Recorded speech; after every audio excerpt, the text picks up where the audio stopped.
الحمد للہ رب العالمین والصلاة والسلام علی سید الانبیاء والمرسلین اما بعد فہم توحید احادیث نبویہ صلی اللہ علیہ وسلم کی روشنی میں لیکچر نمبر 11 بات چل رہی تھی عبادہ بن صامت رضی اللہ تعالی عنہ کی حدیث امام حاکم لے کر آئے۔ آخری بات جو تھی جس پر رسول اللہ صلی اللہ علیہ وسلم نے کہا تھا کون ہے جو مجھ سے ان آیات پر بیعت کرے، اس میں تھی وَأَنَّ هَذَا صِرَاطِي مُسْتَقِيمًا، صراطی میرا راستہ، سیدھا راستہ، مستقیم، فَاتَّبِعُوا، بس اس راستے کی پیروی کرو۔ یہ سورۃ الانعام کی آیت نمبر 151 سے 153 تک، اور حدیث ہے 318، امام حاکم لائے۔ فرمایا وَأَنَّ هَذَا صِرَاطِي مُسْتَقِيمًا، صراط مستقیم جو ہے وہ میرا راستہ ہے، رسول اللہ صلی اللہ علیہ وسلم فرما رہے ہیں۔ فَاتَّبِعُوهُ، اس راستے کی پیروی کرو۔ صراط مستقیم، اہدنا الصراط المستقیم، اللہ ہمیں سیدھے راستے پر چلا۔ دوسرا معنی، اگر سیدھے راستے پر قائم ہیں تو استقامت عطا فرما۔ وَأَنَّ هَذَا صِرَاطِي مُسْتَقِيمًا، دو نقطوں کے درمیان خط مستقیم جو ہوتا ہے، اسٹریٹ لائن جسے کہتے ہیں، وہ بالکل سیدھی ہوتی، بالکل سیدھی ہوتی۔ ٹیڑھی راستے کو، ٹیڑھی لائن کو خط مستقیم نہیں کہتے، صراط مستقیم، صراط مستقیم۔ فَاتَّبِعُوهُ، فرمایا اس بات پر بیعت کرو کہ میرا جو راستہ صراط مستقیم ہے اس کی آپ نے پیروی کرنی۔ فَاتَّبِعُوهُ، اب آئیے اپنے ماحول میں، اپنی دنیا میں آ کر دیکھیے کہ اس حدیث پر صحابہ نے تو بیعت کی اور وہ صراط مستقیم کے ساتھ چمٹ گئے۔ قرآن مجید میں ایک اور جگہ پر وَاتَّبِعْ مَا أُوحِيَ إِلَيْكَ إِنَّكَ عَلَى صِرَاطٍ مُسْتَقِيم، پیروی کیجئے اس چیز کی جو آپ کی طرف وحی کی گئی، بے شک آپ صراط مستقیم پر ہیں۔ تو صراط مستقیم محمد الرسول اللہ صلی اللہ علیہ وسلم کا راستہ ہے۔ اب ایمانداری سے اللہ کا خوف کھاتے ہوئے یہ دیکھیے کہ کوئی شخص یہ کہہ سکتا ہے کہ حنفیت عین صراط مستقیم ہے۔ اگر حنفیت عین صراط مستقیم ہے تو پھر مالکیت کیا چیز ہے؟ اگر مالکیت عین صراط مستقیم ہے تو حنبلیت کیا چیز ہے؟ اگر حنبلیت صراط مستقیم ہے تو شافعیت وہ کیا چیز؟ پھر لوگوں کو ذہن خراب کرنے کے لیے کہتے ہیں چاروں امام برحق ہیں اور چاروں ہی مسلک برحق، چاروں ہی صحیح ہیں۔ ایک کے نزدیک حلال ہے اور دوسرے کے نزدیک وہی چیز حرام ہے، چاروں حق پر کیسے ہوئے؟ ہاں، اگر یہی سوال ہم سے کیا جائے کہ عین اسلام کیا ہے تو ہم کہیں گے ان ھذا صراط مستقیمہ، محمدیت صلی اللہ علیہ وسلم عین اسلام ہے۔ تو اسی کی دعوت رسول اللہ صلی اللہ علیہ وسلم نے بیعت لی صحابہ سے، وَأَنَّ، اور بے شک ھذا یہ صراطی مستقیمہ، صراطی میرا راستہ، مستقیم سیدھا، سیدھا میرا راستہ ہے۔ اب یہ دنیا میں جو بڑے بڑے مشہور مسلک، مذہب اور کیا کچھ فرقے اور جو کچھ بھی ہیں، یہ نبی کے زمانے میں تھے؟ نہیں، اس لیے امام مالک رحمہ اللہ کا قول بڑا ہی خوبصورت ہے، فرمایا اس امت کی اصلاح ویسے ہوگی جیسے پہلے لوگوں کی ہوئی، کہ ہر بات کو دیکھا جائے گا کہ پیغمبر اور پیغمبر کے صحابہ کیسے عمل کرتے تھے۔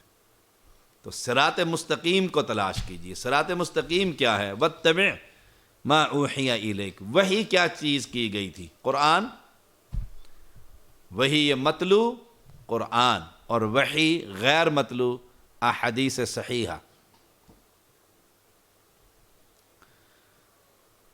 وَأَنَّ هَذَا صِرَاطِ مُسْتَقِيمًا، تو جب قرآن وحی اور اس کی تشریح حدیث وحی، تو صراط مستقیم بھی وہی ہے۔ اب امت کو کہا جا رہا ہے فَاتَّبِعُوهُ، پس اس کی پیروی کرو، فَاتَّبِعُوهُ، اس راستے کی پیروی کرو۔ تو راستہ تلاش کیجئے کہ راستہ کون سا ہے۔ جب راستہ متعین ہو جائے گا، پھر نہ نماز پر جھگڑا ہوگا، نہ رودے پر جھگڑا ہوگا، نہ اذان پر جھگڑا ہوگا، نہ جلوس پر جھگڑا ہوگا۔ راستہ تو متعین کریں۔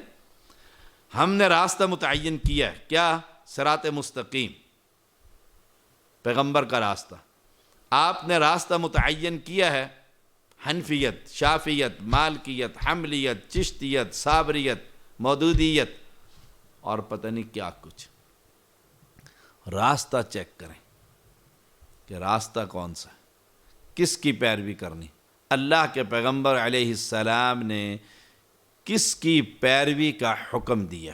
فَاتَّبِعُوهُ، فَاتَّبِعُوهُ، اس راستے کو متعین کیجئے، پھر سارے مسئلے حل ہو جائیں گے، امت ایک ہو جائے گی، اتحاد قائم ہو جائے گا۔ اور اگر ہم اپنے اپنے فرقوں میں پڑے رہے اور اسی طرح چلتے رہے اور کر اللہ کے پاس پہنچے، اللہ کہے لاؤ دین، شریعت، نماز، عمل، ارکان، تو ہم کہیں یہ لیجیے، اللہ کہے یہ تو صراط مستقیم ہی نہیں ہے۔ صراط مستقیم میں نے کون سا بھیجا تھا؟ صراط مستقیم۔ تو اہل اسلام صراط مستقیم کو تلاش کیجیے، پھر اس کی پیروی کیجیے۔ نماز، روزہ، زکوٰۃ، حج بعد میں ادا کیجیے، پہلے دیکھیے کون سے راستے پر کھڑے، کون سے ٹریک پر کھڑے۔ ایک شخص بس کے اندر بیٹھ جاتا ہے، کرایہ بھی لگاتا ہے، جانا کراچی ہے، بیٹھا پشاور کی بس میں، کرایہ دے رہا ہے، وقت لگ رہا ہے، سفر ہو رہا ہے، گھنٹے گزر رہے ہیں، جتنا سفر کر رہا ہے اپنی منزل سے دور ہی جا رہا۔ نمازیں پڑھ رہے ہو، روزے رکھ رہے ہو، قیام اللیل، تراویح پڑھ رہے ہو، اور منزل سے دور جا رہے ہو۔ اس منزل پر، اس راستے پر، جرنیلی سڑک پر، وَأَنَّ هَذَا صِرَاطِي مُسْتَقِيمًا فَاتَّبِعُوهُ، اس کی اتباع کیجیے۔ دیکھیے دنیا کی مثال، دنیا کے اندر کہتے ہیں اچھا جی نماز میری ہے نا، میں پڑھ رہا ہوں نا، آپ نے قبول کرنی ہے؟ کہتے نہیں۔ کس نے قبول کرنی ہے؟ اللہ تعالیٰ نے۔ تو اللہ تعالیٰ قبول کر لے گا نا، اس کی عبادت کرو، جیسے بھی کرو، اس کو راضی کرو، وہ عبادت قبول کر لے گا۔ رب کو راضی کرنا چاہیے۔ ہم نماز ہی پڑھ رہے ہیں نا، ہاتھ کھول کے پڑھیں، باندھ کے پڑھیں، اوپر رکھیں، نیچے رکھیں، جہاں بھی رکھیں، اللہ کی عبادت کر رہے ہیں، قبول کر لیں۔ وہ اللہ ہے نا سبحانہ و تعالی۔ اس اللہ نے قبولیت کی شرط بتائی ہے کہ صراط مستقیم کے مطابق چل کر آؤ گے تو قبول کروں گا۔ دنیا کے لوگ قبول نہیں کرتے۔ دنیا کے لوگ، سعودی عرب میں ہم جب پہلی مرتبہ گئے 2002 میں، تو وہاں ہم نے دیکھا مشین لگی ہوئی تھی، فریج، جیسے فریج ہوتا ہے ایسے، اوپر سے 1 ریال ڈالتے تھے ہم، نیچے سے پیپسی کی بوتل نکل آتی تھی۔ بس کوئی دکاندار کی ضرورت نہیں ہے، جو چیز آپ نے لینی ہے اوپر سے پیسے ڈالیں، وہ چیز آپ کی باہر آ جائے گی، بٹن دبا دیں کون سی چیز لینی۔ تو ایک مرتبہ ہمارے دوست حاجی محمد رفیق بڑی محنت کے بعد وہ حدیث ہوئے تھے، 9 گھنٹے ہمارا مناظرہ ہوا تھا۔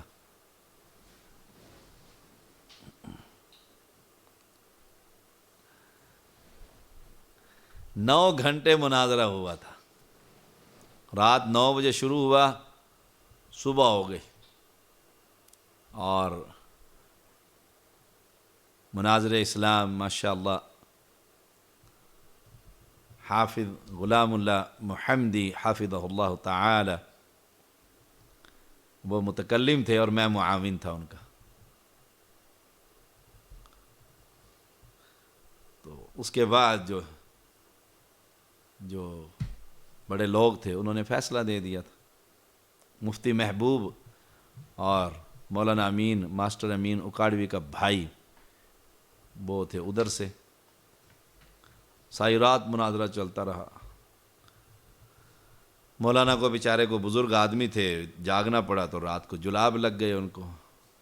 صبح اس شخص نے، جو پوری ٹیم تھی جنہوں نے مناظرہ کروایا تھا، حاجی محمد رفیق اور ان کے احباب سب اہل حدیث ہو گئے الحمدللہ سب. تو وہ گئے سعودی عرب، یہ سچا واقعہ.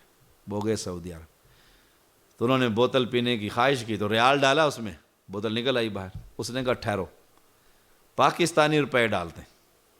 اس نے قائد اعظم محمد علی جناح پاکستانی بابا جو تھا وہ نوٹ 10 روپے کا اس میں ڈالا، اور دیکھتے ہیں بوتل آتی ہے. مشین نے وہ نوٹ باہر پھینک دیا، واپس پھینک دیا. نیچے سے بوتل نہیں نکلی، جدھر سے نوٹ ڈالا تھا ادھر سے نوٹ واپس آ گیا. تو وہ دیسی آدمی تھے، انہوں نے کہا دیکھو کمال نہیں ہے، یہ سعودی عرب کا نوٹ قبول کرتی ہے مشین. پاکستانی نوٹ تھا کہ نہیں، پیسے تھے کہ نہیں تھے، تو مشین نے انکار کر دیا. جب ایک دنیا کی بنائی ہوئی مشین دوسرے ملک کی کرنسی قبول نہیں کرتی تو اللہ تعالی امتیوں کی بنائی ہوئی نماز، روزہ، زکوٰۃ، حج، مسائل نبی کے مقابلے میں قبول کرے گا؟ ایک مشین قبول نہیں کر رہی ہے، واپس پھینکتی ہے کہ محمد علی کو اپنے گھر لے جاؤ، ادھر شاہ فیصل کا نوٹ ڈالو، ادھر شاہ فیصل والا نوٹ ڈالو. تو کہتے ہیں جی قبول ہو جائے گی. مشین قبول نہیں کر رہا ہے، کمپیوٹر انکار کر رہا ہے. تو اللہ کے ہاں جو نماز جائے گی فَاتَّبِعُوهُ، اس میں دیکھا جائے گا اتباع کس کی ہے اس نماز کے اندر. روزہ جائے گا اس میں اتباع کی. کہتے ہیں جی 20 اور 8 تراویح کا مسئلہ بڑا جھگڑا چلا ہوتا ہے، رمضان آتا ہے تو شروع ہو جاتا ہے. وہ کہتے ہیں چلو بھائی، جو سنجیدہ لوگ کہتے ہیں چلو اگر 8 ہوئیں تو ہم 20 میں سے 8 کاٹ کے اللہ کو دے دیں گے. ہمارے پاس تو ہے نا 8 لینی ہے، یا اللہ یہ 8 لے لو. اور اگر اہل حدیثوں سے 20 مانگ لی، ان کے پاس تو ہیں ہی 8، یہ 12 کہاں سے لائیں گے؟ دیکھو ہم تو پھر بھی جیت جائیں گے، یہ ہار جائیں گے. ہم کہتے ہیں رب نے پہلے پوچھنا ہے صراط مستقیم کون سا تھا تمہارا؟ وہ کہیں گے محمدی. 8 اور 12 کی بحث ہی نہیں ہونی. جب کہیں گے صراط مستقیم، وہ کہیں گے حنفی. تو اللہ تعالیٰ فرمائے گا میں نے تو حنفی کوئی نبی نہیں بھیجا، 12-8 کی تو بحث ہی نہیں چلنی. صراط مستقیم کو تلاش کیجیے. امام ابو حنیفہ رحمہ اللہ امت کے فقیہ، اللہ ان کی قبر پر کروڑ رحمتیں برسائے. جتنے بھی ائمہ دین گزرے سب پر اللہ رحمتیں برسائے. وہ یہ کہہ کر گئے ہیں ہمارے پیچھے نہیں چلنا، لا تقلدونی ولا تقلدوا مالکا ولا العدائی، ان کے پیچھے نہیں چلنا. وہاں سے دین لینا جہاں سے ہم نے لیا. انہوں نے کہاں سے لیا؟ قرآن اور حدیث، وہاں سے لینا، وہاں سے. تو فَاتَّبِعُوهُ، پیروی کرو کون سے راستے کی؟ محمد الرسول اللہ صلی اللہ علیہ وسلم کے راستے پر.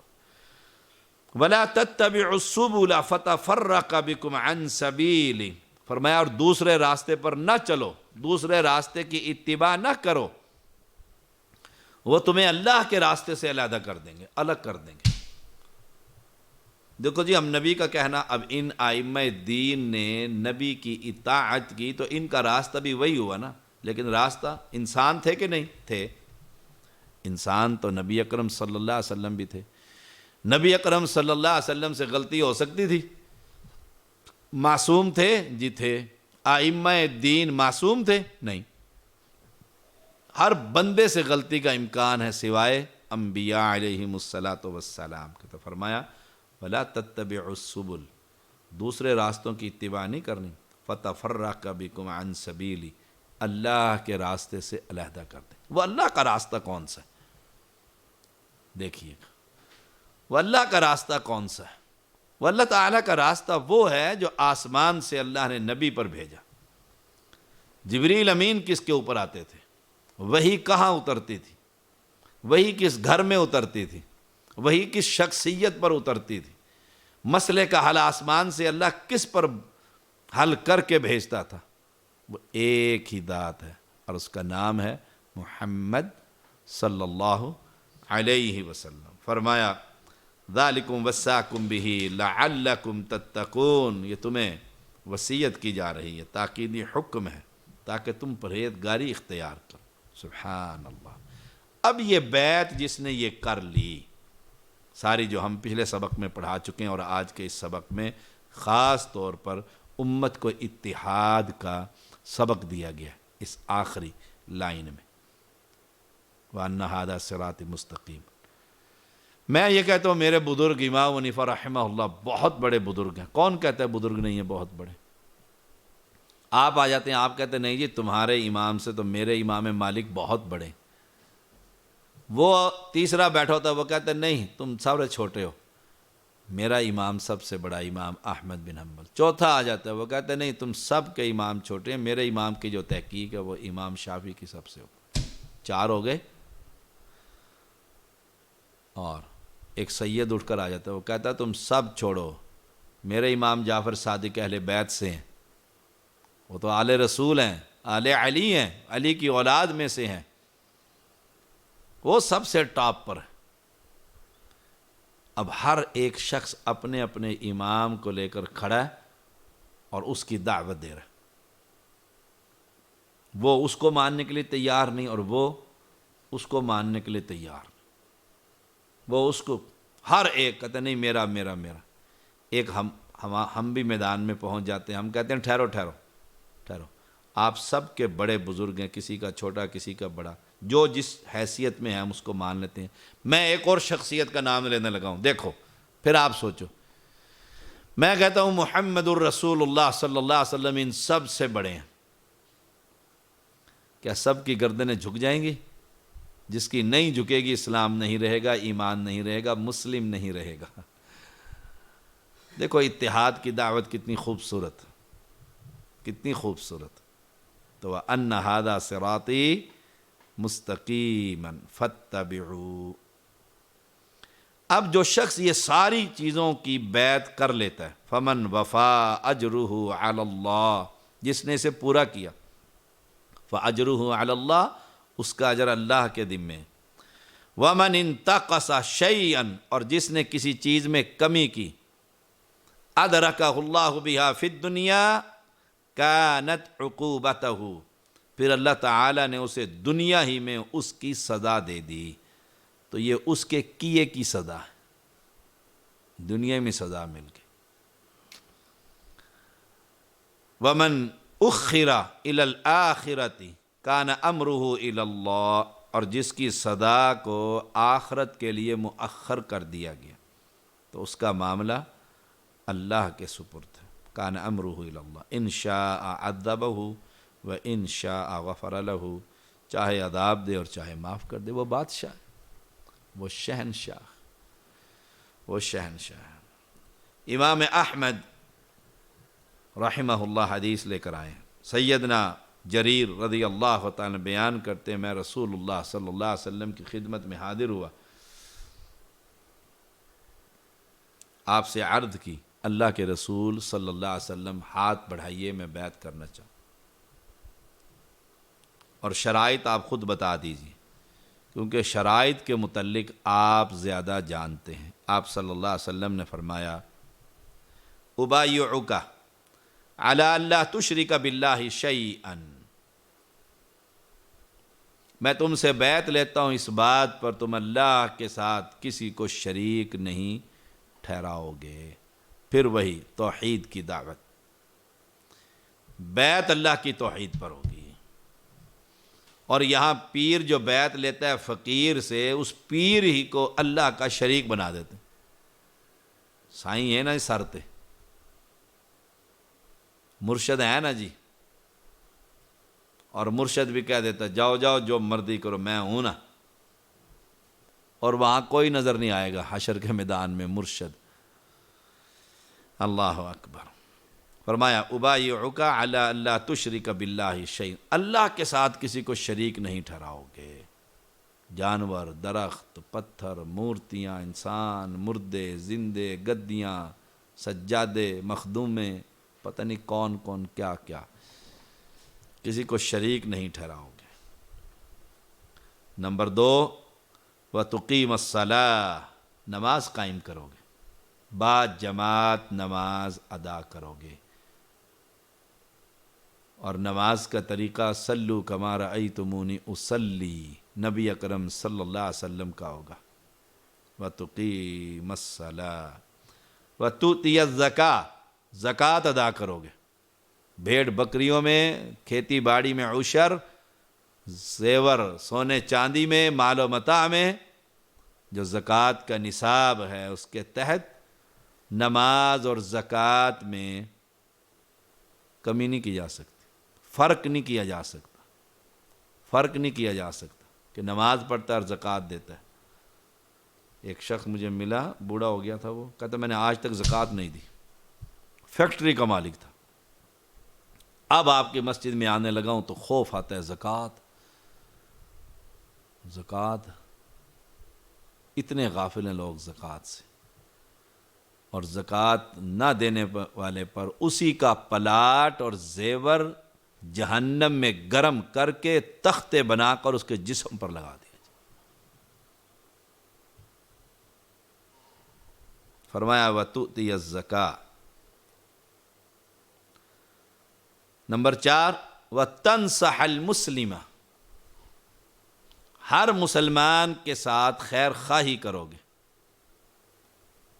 سب سے بڑی خیر خواہی کیا ہے؟ نوکری دلوا دو، شادی کروا دو، جیسے عبد القہار کی کروا دی،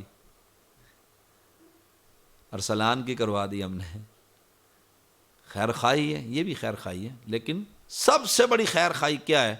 ان کو قبر سے ہٹا کر اللہ کے گھر پر لے آؤ، اس سے بڑی خیر خواہی کوئی نہیں۔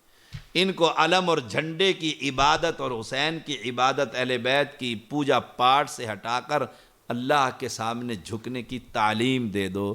وَتَنْصَحَ الْمُسْلِمَ، سب سے بڑی خیر خواہی ہے۔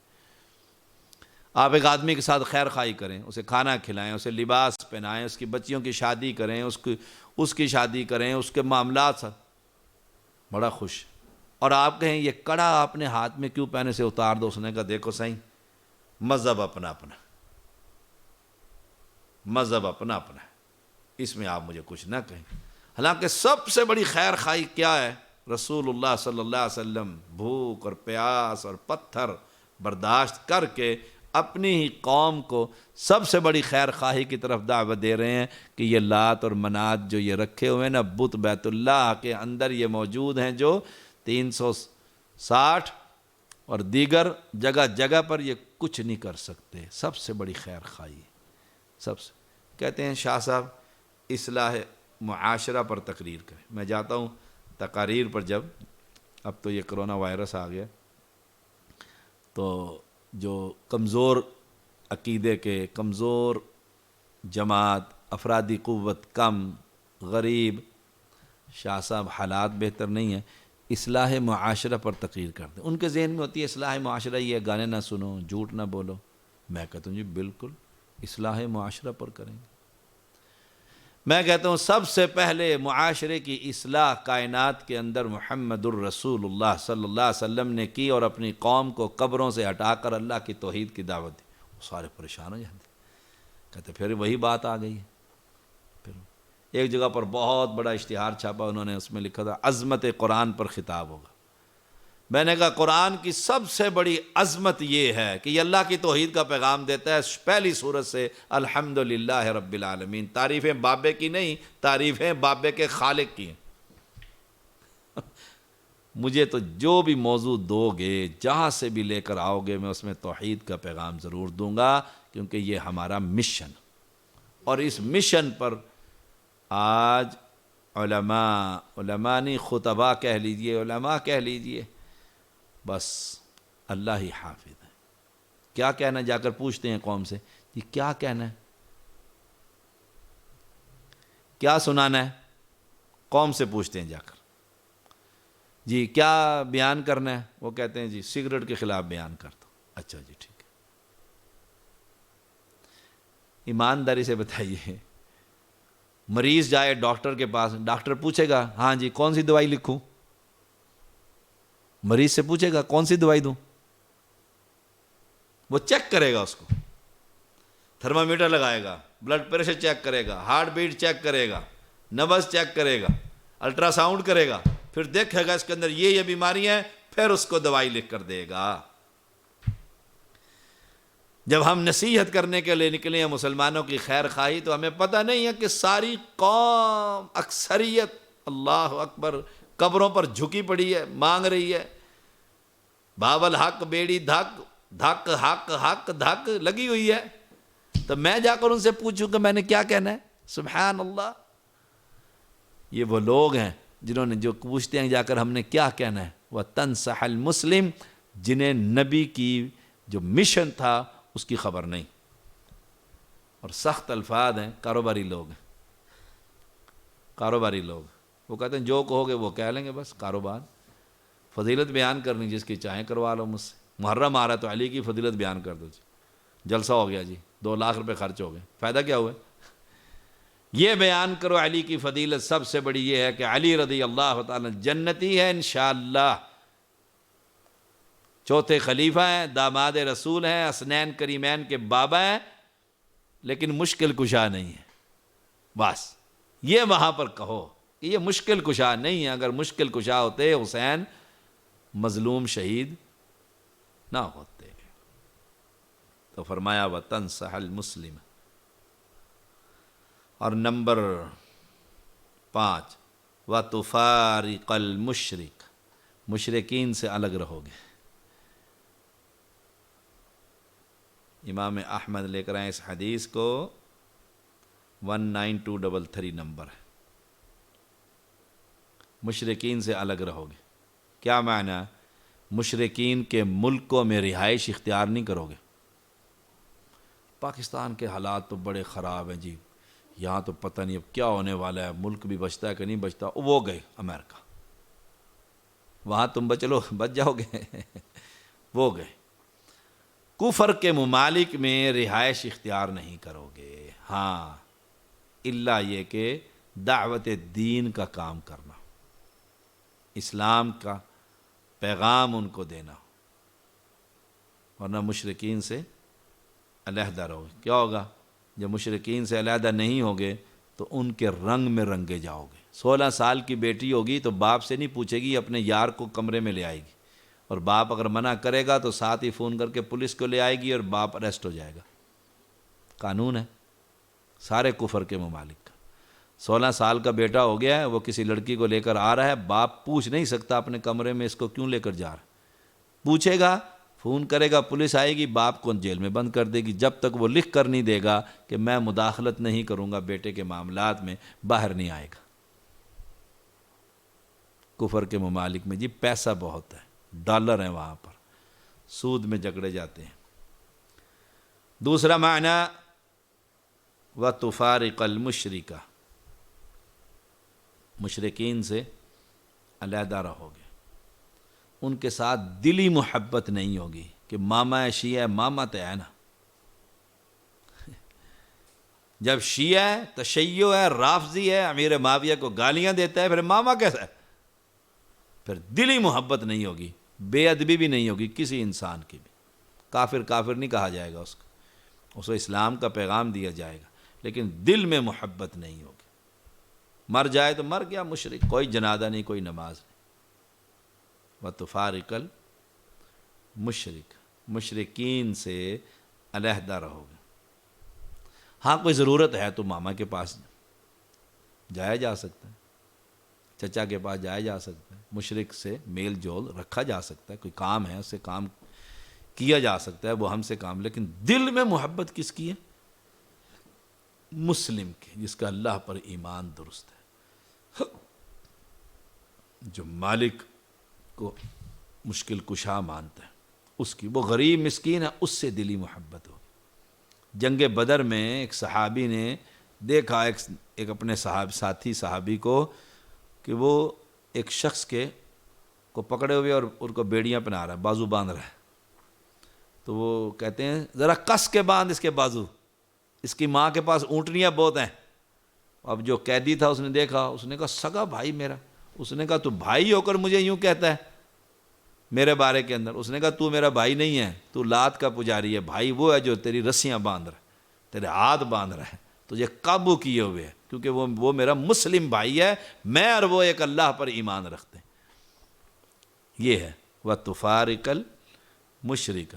اور آج یہ سیاست دان توحید پرست بھی میں نے دیکھے، اوہ اہل شرک کے ہاتھوں میں ہاتھ ڈال کر اور ہم مل کر اسلام کا غلبہ، کیا غلبہ، جلوس اور نکالوں۔ ابھی دیکھیے یہ لاک ڈاؤن ہے نا، چل رہا ہے نا، مراد علی شاہ سندھ کا وزیر اعلیٰ ہے، اب وہ نرمی کرے گا، کیوں کہ 21 رمضان کو غالباً تشیعوں کا، رافضیوں کا، شیعوں کا جلوس نکلنا ہے، یکدم وہ نرمی ختم کر دے گا تاکہ شیعہ جلوس نکالیں، انہیں کرونا شرونا کچھ نہیں ہوتا، وہ سارے نکل آئیں گے ماتم کرتے ہوئے روڈوں پر، ہر طرف سے امام بارگاہوں سے ان کے نکل آئیں گے لوگ، اور رات کو ختم ہو جائے گی مجلس۔ 21 تاریخ کو وہ کیا کرے گا، کہے گا جی کل کے اندر 4000 تھے سندھ کے اندر، 5000 ہو گئے ہیں، یکدم 1000 مریض پیدا ہو جائیں گے اور سخت لاک ڈاؤن لگا دے گا۔ 12 بجے لاک ڈاؤن لگاتے ہیں، 3 بجے کھولتے ہیں تاکہ مسلمان جمعہ ہی نہ ادا کر سکیں، جمعہ ہی نہ ادا کر سکیں۔ اور شیعوں کے لیے دیکھنا کیسے کھل جائے گا سب کچھ۔ اس میں ہماری بھی کمزوری ہے جو ہم قوم کو نہیں بتلاتے کہ وَتُفَارِقَ الْمُشْرِكَ، مشرکین سے علیحدہ، ان کے پروگراموں میں نہیں جانا، ان کے 40ویں میں نہیں جانا، ان کے تیجوں میں نہیں جانا، ان کی 40ویں کی کھیر نہیں کھانی۔ یہ کیسے ممکن ہے؟ برادری ٹوٹ جائے گی، خاندان علیحدہ ہو جائے گا، اکیلا رہ جائے گا بچہ، کہ یہ اکیلا اہل حدیث ہو گیا، اکیلا مواحد بن گیا، پھر اس کے نام رکھے جائیں گے، اسے سور تک پکارا جائے گا، اور کتا کر کے اور کافر کہہ کر پکاریں گے۔ اب یہاں ایمان کا پتہ لگے گا۔ وَتُفَارِقَ الْمُشْرِكَ، یہ مشرکوں کے ساتھ بیٹھتا ہے کہ نہیں بیٹھتا، ان کے پروگراموں میں جاتا ہے کہ نہیں جاتا۔ الحمدللہ جب سے اللہ نے دین کی سمجھ دی اور ہم اس دل کی عبادت سے توبہ کی ہم نے، اللہ کا شکر ہے ہم مشرکوں کے ساتھ نہیں بیٹھتے۔ بیٹھتے ہیں کسی جگہ پر تو خوبصورت انداز میں اللہ کا کلام اور توحید کا پیغام سناتے ہیں۔ مجھے یاد ہے، آخری بات کرتا ہوں آج کی مجلس کی، پریس کلب پر جلسہ ہو رہا تھا، تو احتجاج ریکارڈ کروانا تھا گورنمنٹ کو، تو اہل تشیع کا کئی دنوں سے وہاں پر احتجاج چل رہا تھا، وہ بھی اٹھ کر آئے، تو جب میری باری آئی تو میں نے سیدھا احتجاج بھی ریکارڈ کروایا اور علن اعلان بھی کہا، عمر کی عظمت کے لیے لڑو گے؟ تو وہ تشیع جو مولوی تھا ان کا ذاکر بھاگا وہاں سے، کہنے لگا اس کو کہو کہ جس مسئلے پر آیا وہی بات کریں۔